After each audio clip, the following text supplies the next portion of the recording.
আসসালামু আলাইকুম, কেমন আছেন সবাই? আশা করি সবাই ভালো আছেন। তো আজকে আমি রান্না করব লইট্টা মাছ ভুনা।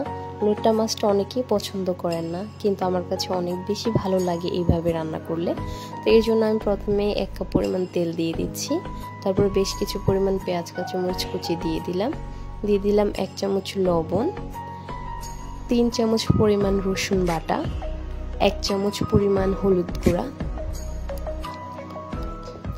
তারপর অনেকটা শুকনো মরিচ, কারণ লইট্টা মাছ ভুনাতে ঝালটা বেশি হলে ভালো লাগে।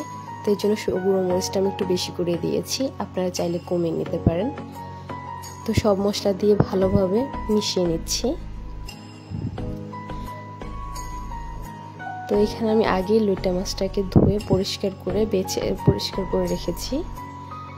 তারপর লইট্টা মাছটাকে দিয়ে দিলাম, দিয়ে মশলার সাথে ভালোভাবে নেড়ে নেব। এখানে আর এখন কোনো পানি ইউজ করব না, এই মশলাটাতে ভালোভাবে ভেজে নেব।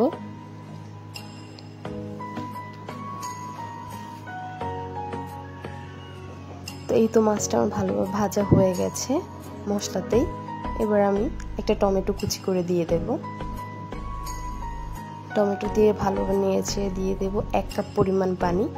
এর চেয়ে বেশি পানি দিতে হবে না, কারণ লইট্টা মাছটা এমনিতেই নরম মাছ, এই জন্য 1 কাপ পানি যথেষ্ট, আর কোনো পানি ইউজ করতে হবে না। আর লইট্টা মাছটাকে যত বেশি অল্প আঁচে রান্না করা যায় তত বেশি মজা হয়। আমি অল্প আঁচে লইট্টা মাছটাকে রান্না করে নেব। তো মাছটা আমার রান্না করা হয়ে গেছে। এবার একটু লেবুর রস দিয়ে ভালোভাবে নেড়ে নেব, এতে করে মাছের টেস্টটা আরও বেশি ভালো আসবে। তো এতে তৈরি হয়ে গেল আমার মজাদার লইট্টা মাছ ভুনা। ভালো লাগলে অবশ্যই পেজটিকে ফলো করবেন সবাই।